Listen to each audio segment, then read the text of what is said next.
Hi, everyone. Welcome to Happy to See Me, the podcast that puts the spotlight on the overlooked and underestimated.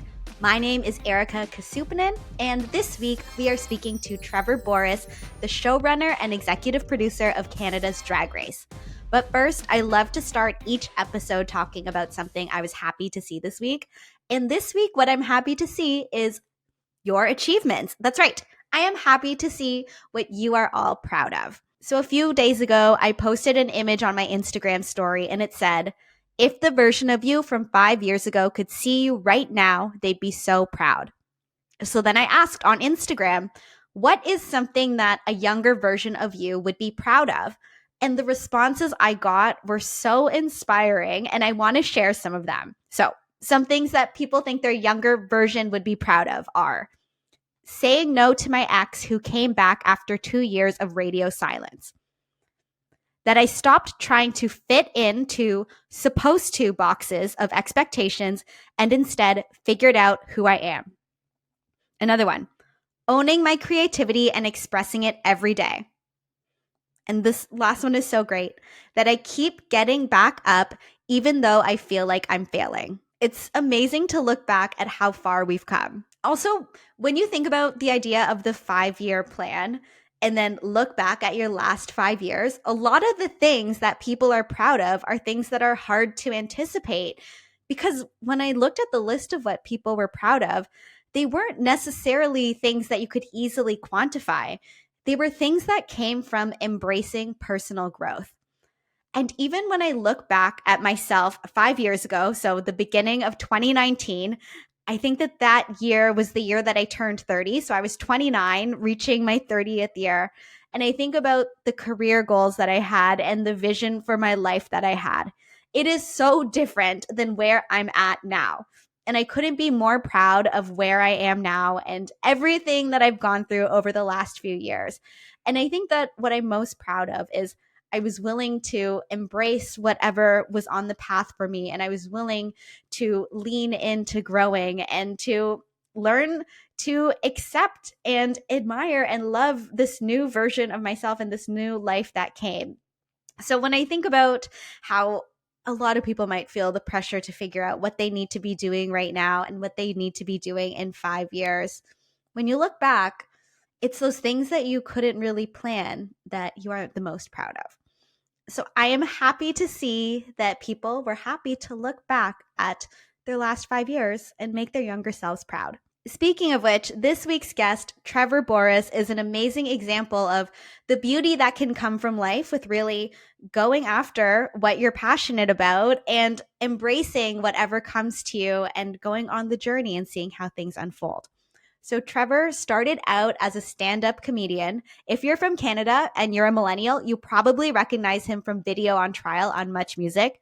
He's since become a producer, executive producer, and showrunner on some of our favorite reality TV franchises. So he's worked on Big Brother Canada and as well as Big Brother in the US and Big Brother in the UK.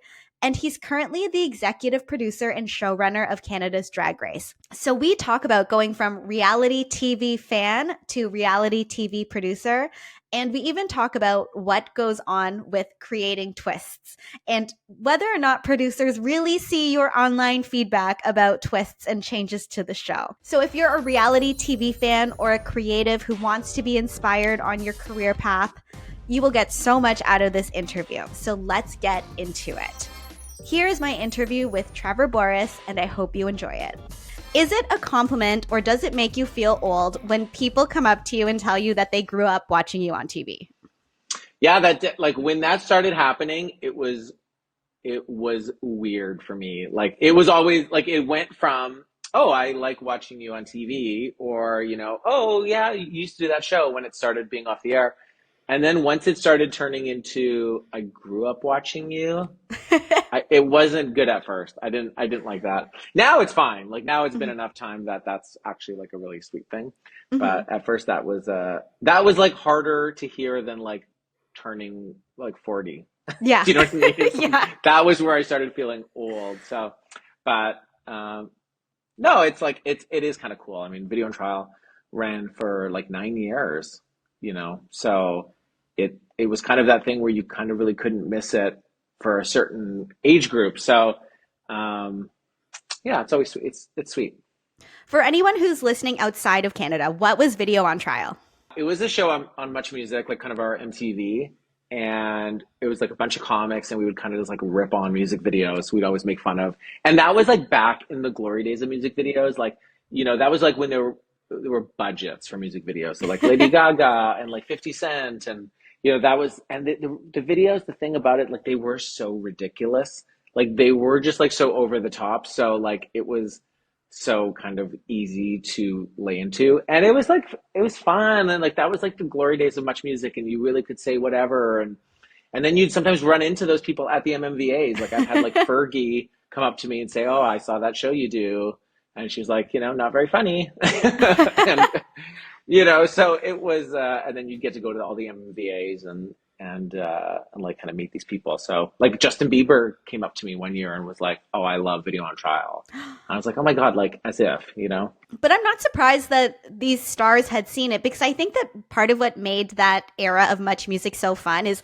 everybody from a certain age group was watching it. It was like you come home from school, you watch, there was the show called Much on Demand. So it was kind of like our version of Total Request Live. And then there'd be music videos playing, and then Video on Trial would play. So it was kind of like we got this unified experience of watching these crazy music videos. I mean, I don't want to offend you, but I grew up watching you.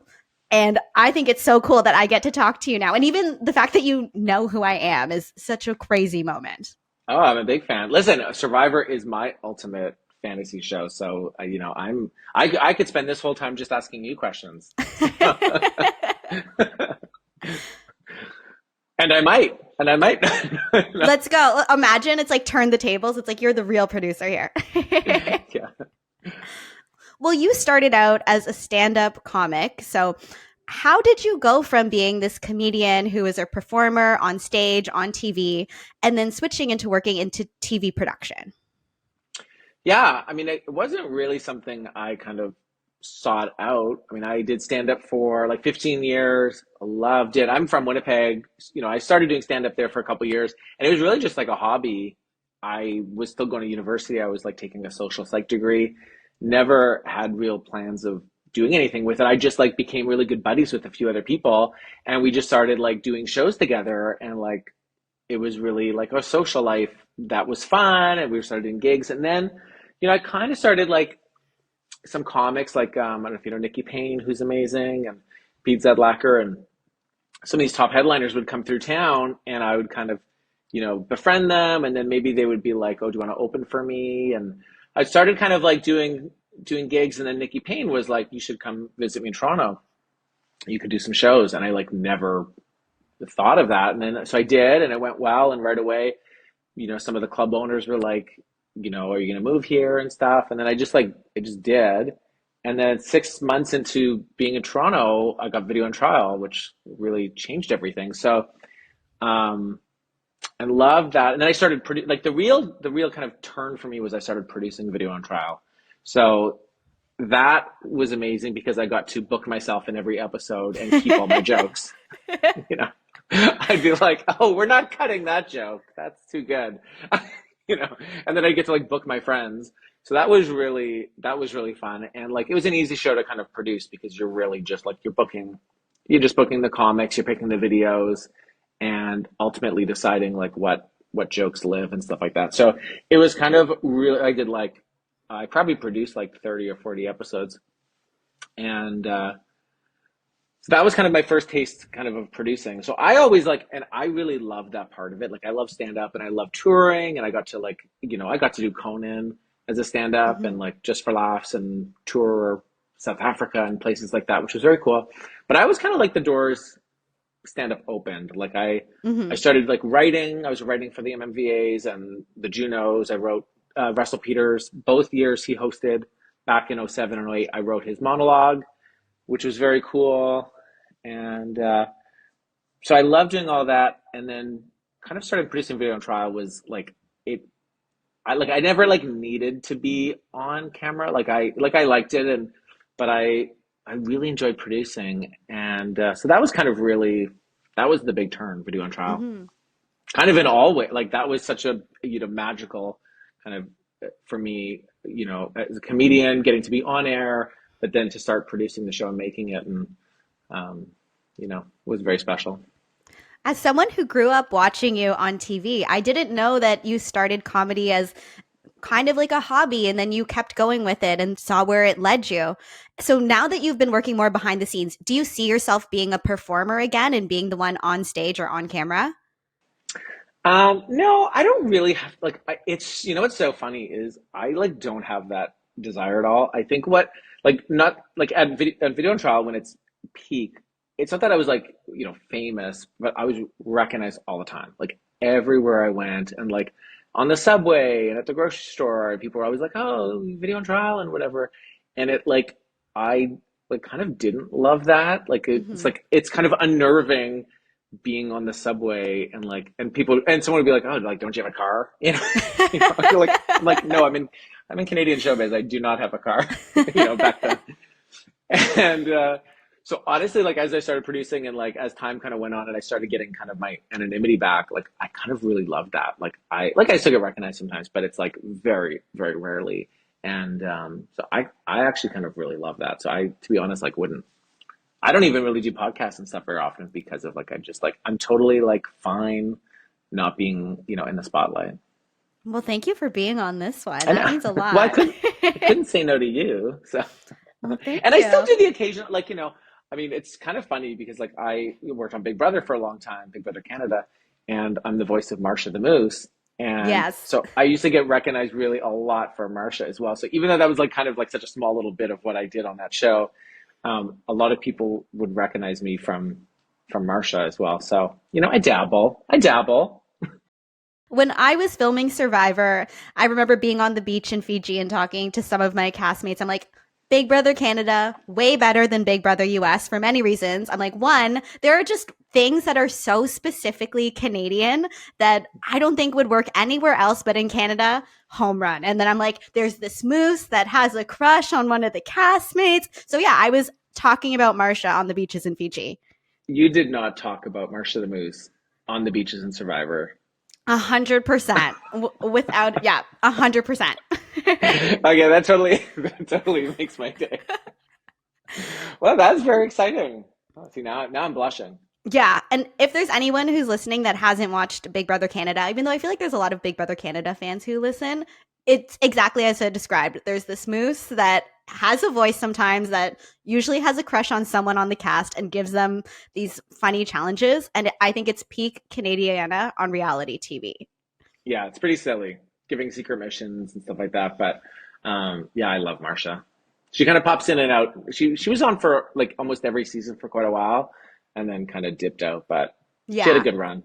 Yeah, I think that it was just so fun the first season when all of a sudden this moose is talking to somebody. I think that after then you start to see the cast members hoping that they're the one that Marsha talks to, and it's like, okay, now it's time for her to move on. True. Once they kind of start looking for her, then it's like, okay, well now. And then that's so interesting you say that because, yeah, she was just in the house and that first season, yeah, Peter got submissions and then they were kind of looking for her as seasons went on. And then we had to like, because of that, we would start hiding her. So then she would only kind of come out for the mission because if they kind of saw her there, then they were always like onto it. So it's interesting you say that because that's kind of what you have to do is like you don't want the contestants to kind of be like ahead of you. So I want to ask about that because you've worked in so much reality TV, Big Brother Canada, Canada's Drag Race, you've worked on international reality TV shows, and I'm so curious about the decisions that you make as a producer.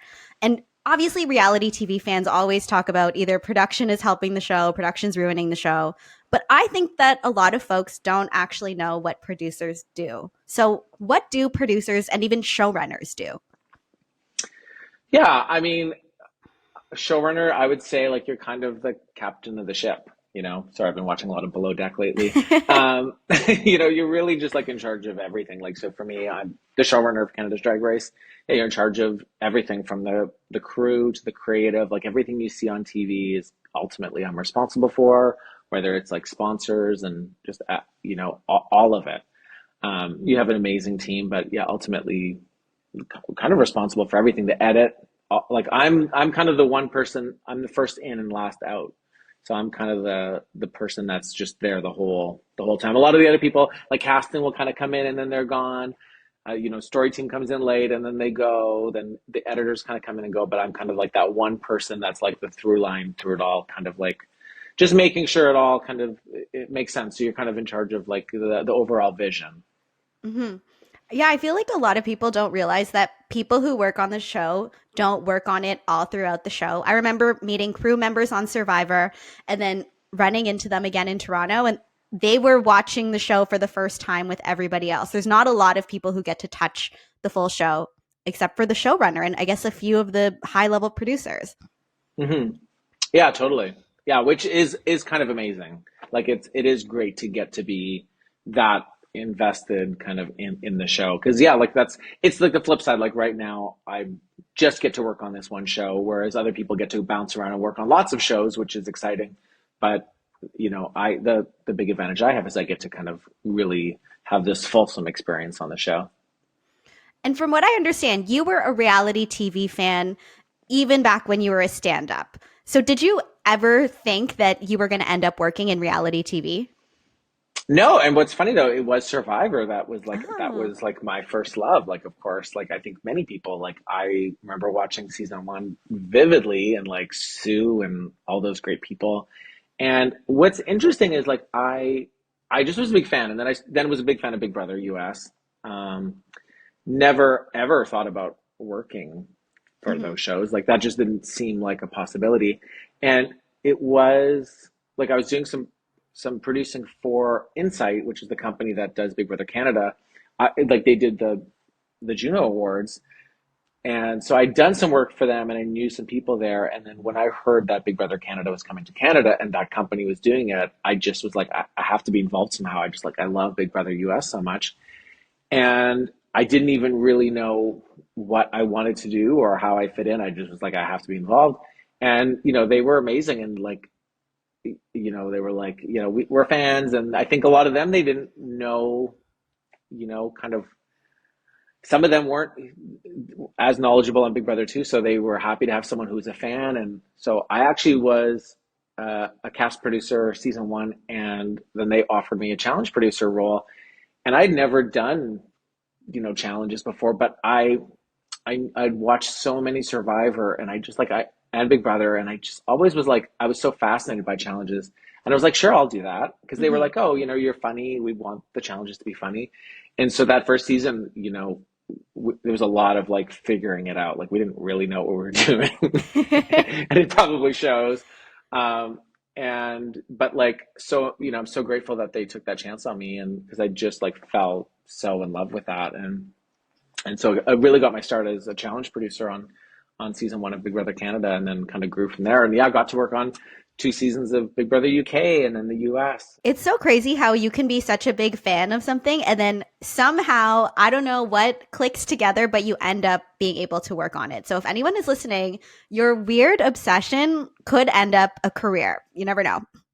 Yeah, no, the lessons really, especially like in TV, like you really have to know what you're talking about. And I being a fan of shows, really does help. And then the other lesson is ask for what you want. Like that is, it's so rare that people will really kind of seek you out.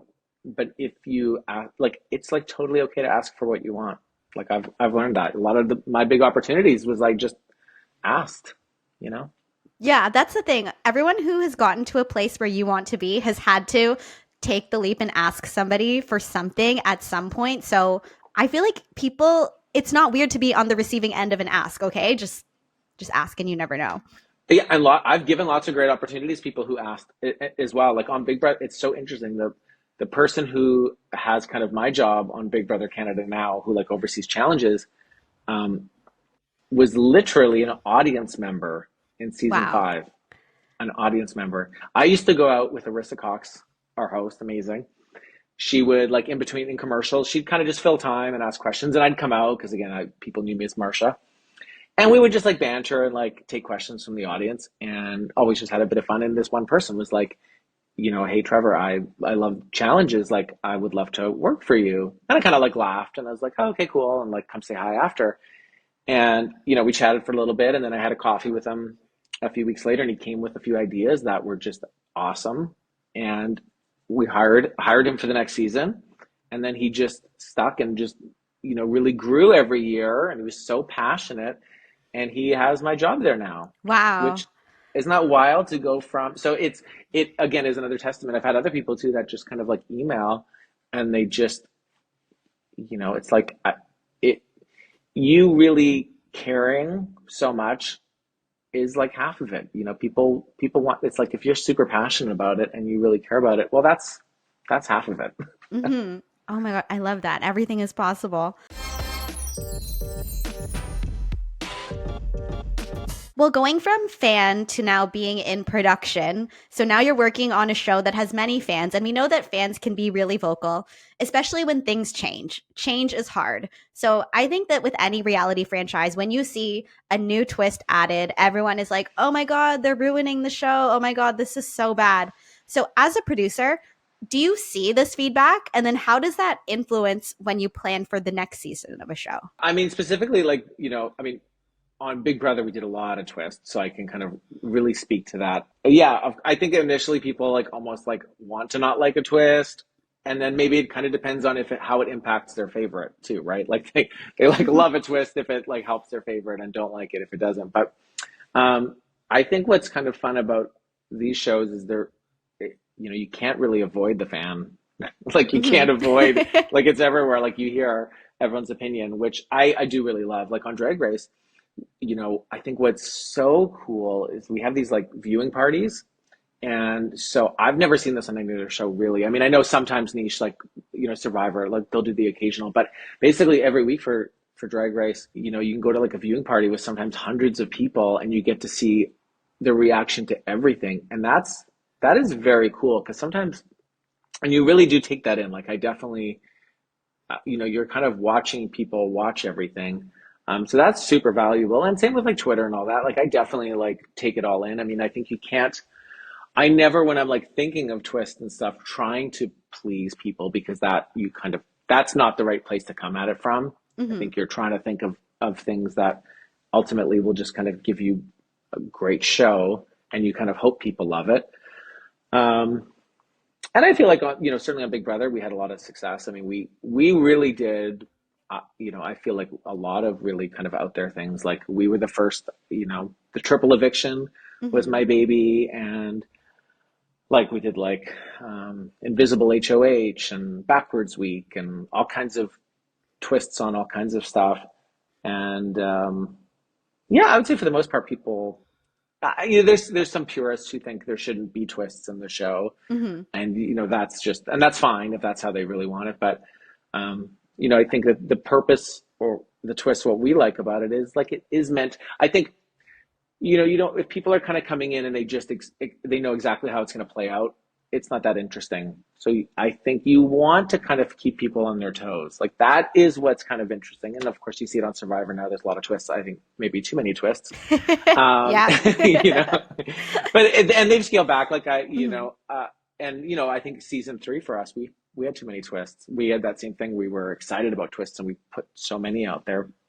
And so you do kind of like find what works. And a part of that is from the fans. So the fans are very valuable in that, but you definitely don't like come up with stuff trying to just make them happy, And in terms of like, people always think, like, especially on Big Brother, like, oh, you're doing this twist now to save someone, and that it's like, that's not the case. Like we come up with this before casting starts. Like that's all put in place before we know who's playing. It like to us, it doesn't matter who's playing. You're coming up with these things where you just hope this framework will kind of be great when you put a great cast in there. And sometimes it kind of like works out, and sometimes it doesn't. And it's just, that's kind of how it goes. But it's certainly never like, oh, we want a certain outcome. Because especially Big Brother, like you can't, people are like, oh, producers want this person to win. It's like, you could not, these people are too unpredictable. You couldn't actually produce them to give you a certain outcome, and you would never want to actually. Like I think you get way better outcomes from just the organic and natural. Like that's the whole point, is you put in like really interesting people that will just give you really great entertainment. Exactly. And the point of the twist is just like hiding Marsha. You just have to change what's in there sometimes so you can make sure that nobody is anticipating what's next and you can see how they respond. Yeah, and that's what, for me, what was fun too. Say on Big Brother was trying to stay a step ahead of them because Hmm. they always come in having seen everything before it. So then it's like, okay, well, what haven't they seen? What could throw them for a bit of a loop? So that was always fun for me. Like to me, one of the my favorite things we ever did on Big Brother was the Marsha mission. Did you watch season 5 with Yes. the Karen mission, right? Where it was a Hmm. secret mission where her mission was to make everyone believe that she was given this big choice of if you take $10,000, there's all these like horrible consequences for everyone else. So we did a live feed, like she was in this one room and everyone else watching, they were watching her and she was like talking out loud going like, oh my goodness, do I take this 10,000 or and if I do, there's all these horrible consequences that will be unleashed to everyone. And they're all up there going like, don't take it, because they were bad. It was like, you never get to vote again and all these crazy things. Now, we knew, of course, this whole thing was a big ruse. Like it Hmm. was just for fun. And these were very smart people. This was Kevin Martin, Hmm. Yes. who's played before. He's very smart. And Ika Wong, who's very smart. These people have played before. So it's very hard to get ahead of them. But we really had them fooled. Like Karen really like talked through, and Ika's up there, and she was crying because she thought she lost her voice. Karen, took this 10,000, and Ika's up there. I never get to vote again. This is great. And Kevin is like, you know, frozen. They're just like they were so upset. We really played it out for quite a while, and Ika was like bawling. She wouldn't leave the bathroom. It was crazy. We're back there and we're going like, okay, this really worked. This was great. And then when Karen eventually revealed it was just a joke, they were mad at us. But it was all just for fun, no harm, no foul. Hmm. But that was a great example of you can still get ahead of people even if they've played before, and that's hard to do. Hmm. It's hard to get past them because they start to clue in, like they start seeing like, oh, Sundays is kind of the day you may do a mission, or do you know what I mean? Like like Yeah. when you're kind of living it, your antenna is finely tuned for kind of anything production. So you really have to go to great lengths to kind of get around that. Was there a twist that you implemented and then watching it all go down, the people just did not respond the way that anybody thought they were going to? I think the one that was like kind of the most surprising was season 3. We did this. I hope I remember it right. We did this thing. It was, Brittany Blair and Yes. Sarah, who were so amazing. Love them so much. Sarah ended up winning. They're just, so sweet and lovely. We did this thing where I can't. I think we told them that Canada was voting on who to be the have-nots. Oh Do you my, I remember this? remember So this one. Yes, okay, yes. so now we knew that actually it was actually ended up being a good thing, but they got told it was this bad thing that there were have-nots, and we thought they'd be a little sad about it. But then what it meant was that they would live in the have-not room together, and after a few days of kind of it being sad, this great power would come out from the floor, and it would, like, oh my God, actually, it was Canada voting to give you this great power. But what I didn't really expect is that they were so distraught because they really thought Canada hated them, right? Because Hmm. it's like Canada voted you to be a have-not.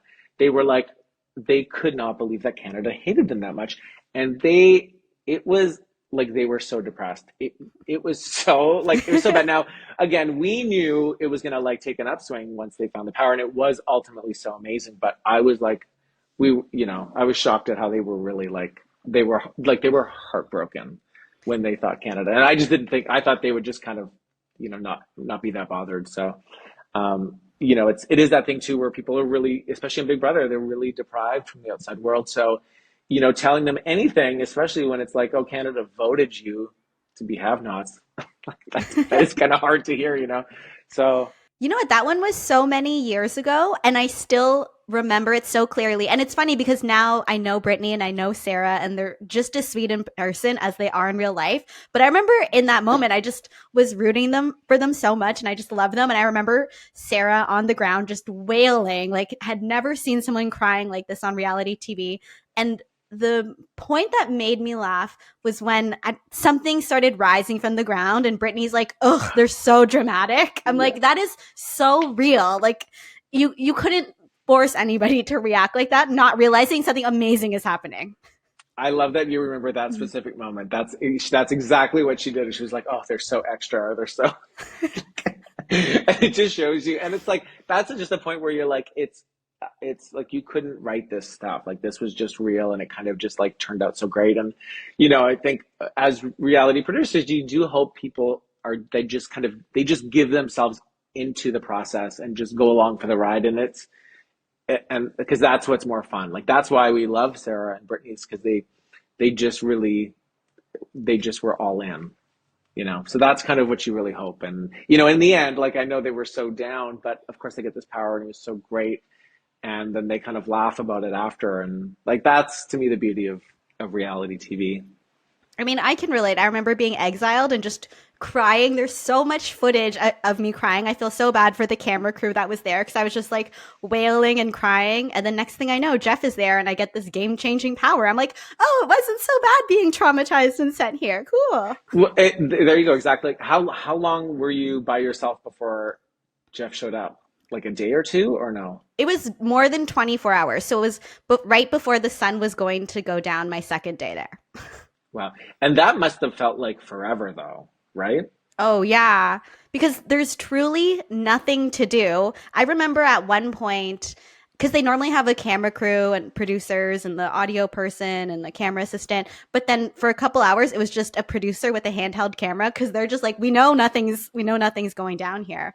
But I Yeah. remember I was just so out of it that when Jeff pulls up in the boat, I'm just staring and I'm thinking, I am actually insane because there's no way he is here right now. He doesn't do this. And he was even like, hello, do you see me? And I'm like, what the fuck is going on?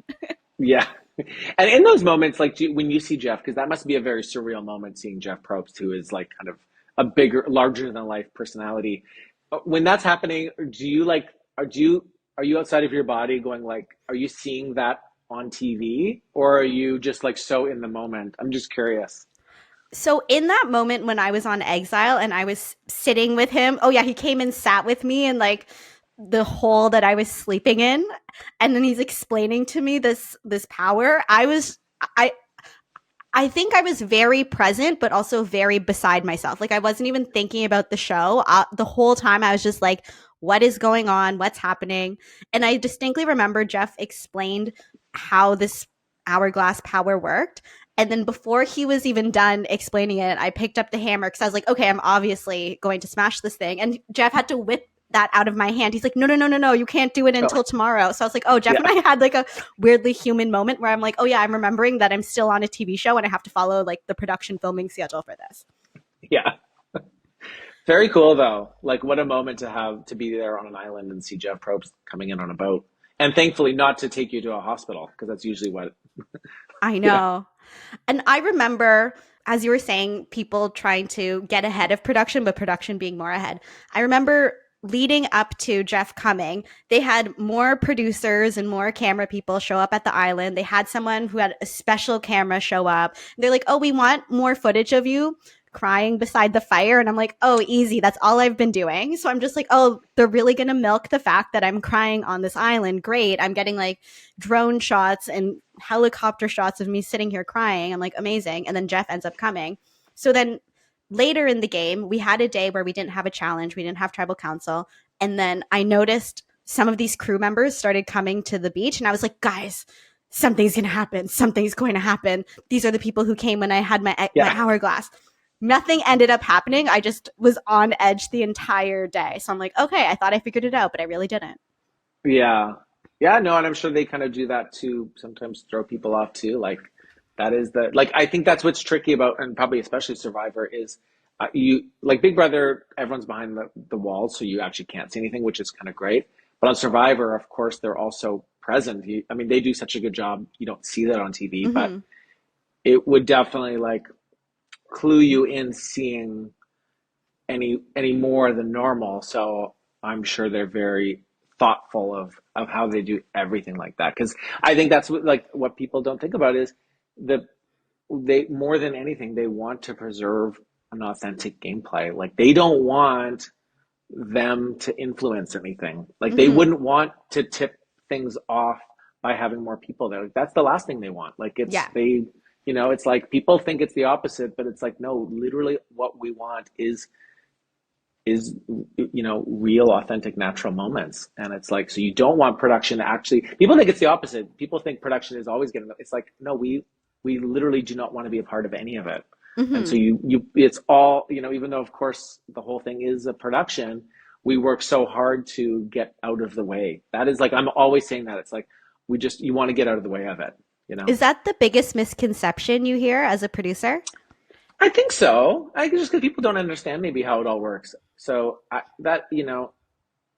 think that is it. Like it's like we are, and I've been listening. Like I love the Jeff Probst podcast that he does, and I think it's so cool that he kind of takes people back behind the curtain, um, and talks about all that kind of stuff because I think that is, I think it just helps people who watch and maybe don't understand how it all works. Now that you've joined these franchises, the Canadian versions of these franchises you love, do you get more comfortable taking these big risks with a franchise that is well known and that is loved around the world? Or do you think that there's still that vulnerability before you introduce something new? I mean, we did a big thing on Canada's Drag Race this year, which was the Golden Beaver, which was a real like we introduced a real twist that affected game in a regular season, which had never really been done before. Not maybe internationally somewhere, but certainly not in the U.S. and in Canada. So that was we were very cautious going into it and really like thought through what it really meant to do that. And we kind of felt like we didn't want to do twists early. Like you don't do twist your season 1, 2, and 3, but 4 felt like okay, we could kind of do something different and mix it up, and it paid off really well. I think it was a really great twist and I think what was good about it was if you don't know or if you watch Drag Race, it was the person who won the challenge got to save someone from being in the bottom. So it was a positive twist, right? It wasn't sending someone home. It was like, you as the winner, you get to save someone. So it was giving the queens a little power from the judges, which I think is a good thing. It's like, Hmm. you're saving someone. That's a good thing. You want to save people. And it really allowed them to kind of make big moves. But yeah, it's definitely like, it's we don't do things like that lightly. Like one of the big ones that I remember doing on Big Brother was we took the HOH out of playing the veto, which was a really big. I mean, if you're a Big Brother fan, was a kind of a big bold move. But really, it was because I thought it was a bit of a flaw in the format in that sometimes the HOH could win the veto, and then it's a bit of a Hmm. boring week in a way. It's like I always thought like you have so much power already. You're the HOH, you get to nominate people, you're safe, you get to pick a replacement, you get to vote in the tie. That's tons of power. You do not need to play in the veto. And at first people didn't like that, and then now I know they love it. Like I think it's just a good thing, and it makes for more variance, right? Like other people are going to win now instead of the HOH. So yeah, I don't know. I think it's always a bit risky doing big twists, but I think that's part of the fun. And it's also part of making it specifically Canadian, right? I feel like the Golden Beaver giving someone the chance to save someone, that's actually very nice and Canadian. But since you've worked on international projects and you've worked on Canadian projects, what do you think makes Canadian reality TV have a unique identity? I mean, I think, having worked specifically with Big Brother in 3 different countries, like I think our teams are smaller, which I think is actually a good thing. Like it's just more streamlined, you know, and we really, it's like a small but mighty team. And I think we always have approached, you know, doing our shows and trying to be as creative as possible because, we may not be able to compete in terms of like budget and things like that. But, we really believe that, creativity and cleverness can take you really far. So I think that's kind of always like on Big Brother, season 4, we brought in international legends. Like we did, we had Nikki Graham and Tim from Australia. we flew them, and that had never really been done before. And we were like, me and Aaron, the showrunner, were kind of bouncing around that. It was like, is this crazy? And we're like, well, maybe. And they were like, but like, why not? The US was already on season 15 or something. So you kind of can't compete with them in some ways. Like they were Hmm. so established, and so it's like I think the thing in Canada is like to try. It's same with Drag Race. Like our Hmm. season one, season like 12 was airing in the US or something like that. So I think there's no point trying to just like copy, because people, you already have that show. So it's like, what makes you different? So I think we're always just looking for, what makes it our own. Hmm. Hmm. Yeah, just focus on your own lane and focus on what you have. While still being true to the format. It's like you want to be true to the format, but have kind of fun within that. I think where Canada does so well in a lot of reality shows is with the casting. I always Mm. say Big Brother Canada has such strong casts every season. And even with Drag Race, it's even with season 4, which just finished airing, it's such a diverse cast. We have our first Indigenous winner. There are trans queens. There are queens who teach us so much about the queer community. In your time working on TV, have you seen a change in terms of the diversity in casting, whether it's through queerness or whether it's through ethnicity? Yeah, for sure. And I think that's always like, I think that's, on Drag Race, I mean, that is like this, we have this amazing platform, and it is such an opportunity and such a responsibility. And I think, this is a type of show that didn't exist. Like when I wish I had Drag Race when I was growing up. There weren't really, gay people on TV when I was growing up. And, uh, and so now to have a show like this where, yeah, I think the representation is just so much stronger, and there's trans stories that we're talking, like, that have a platform now that would not have had years ago, or not many other shows.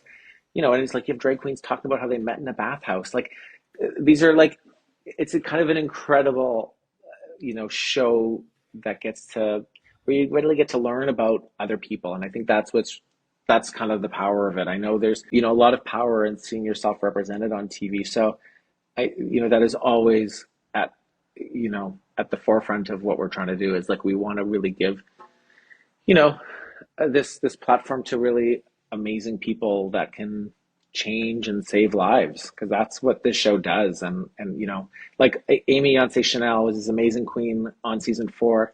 So fun. She she's from the Dominican originally, and her dad had never really seen her in drag before, and then she does the show, and she sent us this video of her dad in the Dominican, and it's from like his brother, and saying how his dad watched, and not only like saw him as a drag queen, but like said how beautiful she was, and like she's like crying. It like means so much, and it's like the power of moments like that is pretty amazing. He's like, I never really thought my dad would kind of come around to this, and for it to happen so fast is so amazing. So you see stories like that, and you go like, that's why we do this show. It's pretty special. Oh yeah, and so many people can benefit from it. Even a few weeks ago, I had Miss Fiercelicious as a guest on the podcast, and when you think of Miss Fiercelicious, you think persona, strong personality, tough exterior.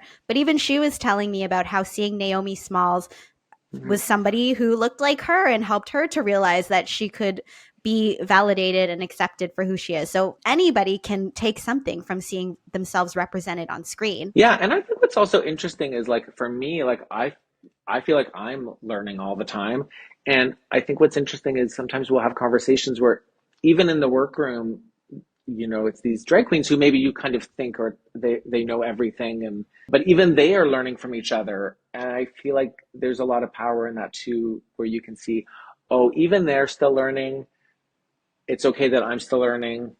It's all evolving. We'll all get there. And I kind of like those moments too, where you see them learn from each other, because they have different backgrounds, and they may be from different cities, and seeing them kind of grow amongst each other is kind of a really special thing too, because that you just see that bonding, and they kind of become family, because only they go through that together. only they know what they go through, you know? Do those conversations come up organically, or do they kind of get prompted to do that? Yeah, no, I mean it's all stuff that they want to talk about. You Hmm. know, like I think, there is like a certain bit of like, we just like ask like what are things that what are important to you? Because if you really didn't bug them, they would just do their makeup because it's they're really under Hmm. a time Yeah. crunch and truly like no one would say a word otherwise, but it's a TV show and we want to hear from them. So that's like one of those opportunities where, you know, we we work with them on it, but it's all them. It's like these are things that they want to talk about, and you know. And with the queer community specifically, is there an extra level of responsibility knowing that politically there are so many threats to the queer community right now? Does that influence the work you do as a producer and queer storyteller? Yeah, I mean, I guess it's it kind of shows you that we're not there yet, and I think it's I'm so grateful to have World of Wonder and Crave and Bell be such supporters of a show like this because I think it's like as important, if not more important than ever, to have a show like this to put people on um, who maybe wouldn't get to share those stories otherwise. And I think what I'm loving also there's a bit of a sometimes we would say there's no star system in Canada because there's not a lot of opportunities for people. But like you look at Fierce, who then went on The Traitors. And Hmm. like, look, you run The Traitors and Kimura and was on Amazing Race. And it's kind of amazing to see people then go even beyond the one show and, get to like really build kind of a career and a profile in this country. So I feel like just giving people exposure that maybe they weren't getting before, it speaks volumes, you know? Yeah, it's amazing to see that people can go beyond their show. Do you have any predictions for the future of reality TV? I don't know. I mean, I like, oh, in what sense? Like where it's going? Yeah, just in general. Oh, that's a good question. I don't know. I mean, it's an interesting, I don't know.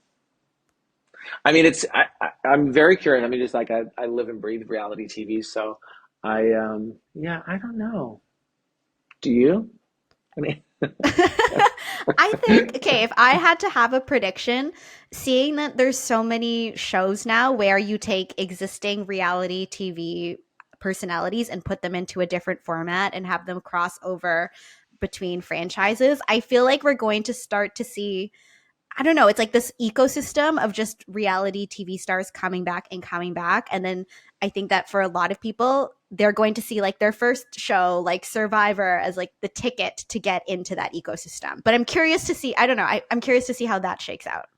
no, but that is an interesting that does feel like I'm just trying to think of like what the trends are, but that does seem to be like the trend of the moment is whereas maybe years ago the crossover didn't happen much, and sometimes that's within network would be fine, like say Big Brother and Amazing Race, but like changing networks, like you wouldn't see that very often, whereas now I feel like people are much more open to that, and so you do see that where people can kind of almost make a bit of a living off of being a reality star, and you can bounce between a lot of these shows, between the challenge and and Traders and all these shows. So that does feel like very in right now is the kind of cross pollination of reality stars. So it will be interesting to see kind of like how far that goes Hmm.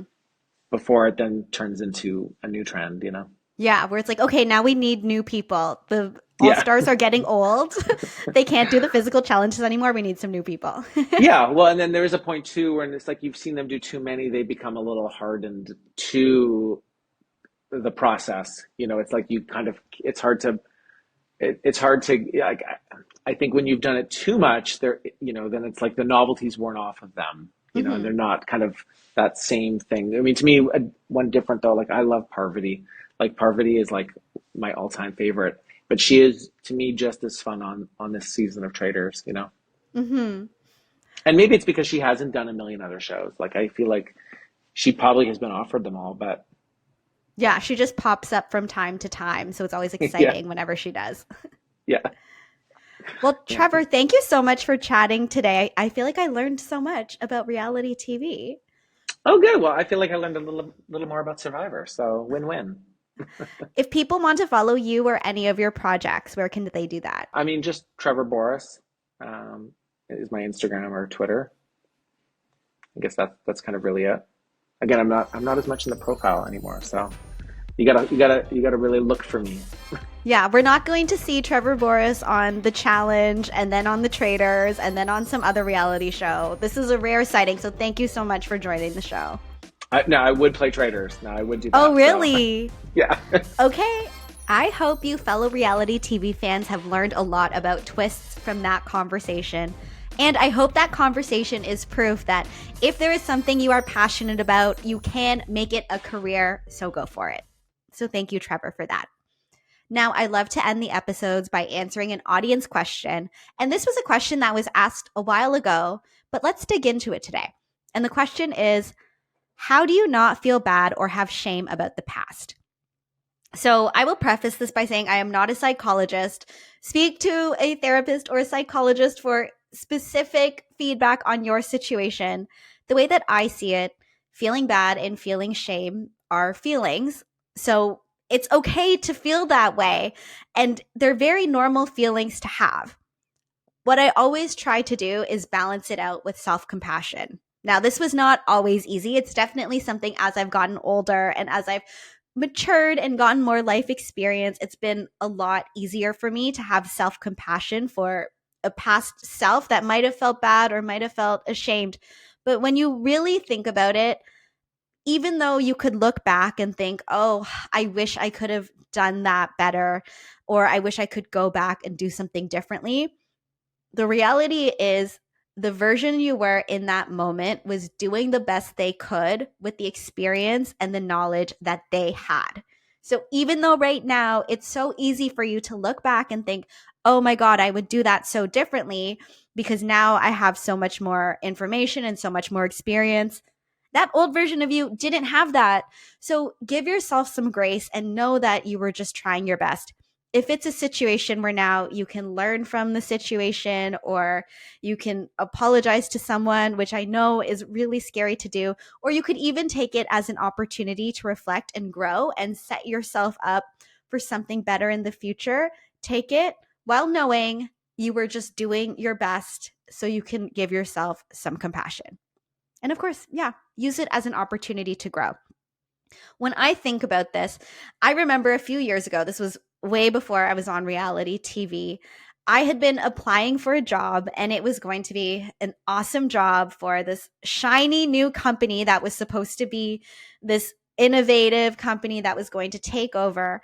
And I remember I got so far in the interview process where I thought, 100% I'm getting this job. And if I got this job, it was going to be a huge boost up for my career. Since it was for this shiny company, it would raise my profile. It would make me feel so validated and so worthy, even though in hindsight, I shouldn't have been putting so much of my self-worth on my job. And I got so far into the process where I was speaking to HR about start date, about salary. She was telling me key dates to put into my calendar for travel or for events that I had to go to. I thought for sure I was going to get this job and I was going to be such a badass. Then one thing leads to another. Really, the one thing that leads to another is I kept waiting to hear back with the paperwork to actually sign the contract and start the job. But then eventually I got a call from HR saying the mandate of the company had changed. So they needed to change the scope of the role. And because of that, I was no longer the right fit and they had to get somebody else to do the job. And I thought, okay, based on everything I know about all my research for this company, that makes sense. I'll take the L, and I just didn't get this job. And it is what it is. I'll just continue on my own path. So that was not the feeling bad or the shameful experience. The shameful experience came a couple months later when I had seen that this company had opened up a new role that was the role that I had applied to that few months ago, and it had been filled. And the role was exactly the scope of what I did with my exact expertise. And the person who filled the role pretty much had the same profile as me. And that's where I had that shameful moment where I thought, oh, I thought that they really liked me. And it seemed like they wanted to maintain a relationship with me, but why didn't they come back to me to tell me about this job? Why didn't they give me the chance to apply for it? Maybe they didn't actually like me that much, or maybe I should have done something different. And then that's where I got in my head, and that's where the shame came from. But as I look back on that situation, one, I had so many amazing experiences on the path that I ended up following that I think that I needed to be on that other path to create the relationships that I did, for the opportunities that I had. And of course, I wouldn't be where I was today if I didn't have that exact path. But even when I think back to whether or not I should have done something to get that job, I don't know. I didn't even know that job had opened up. There's no way I could have even applied for it.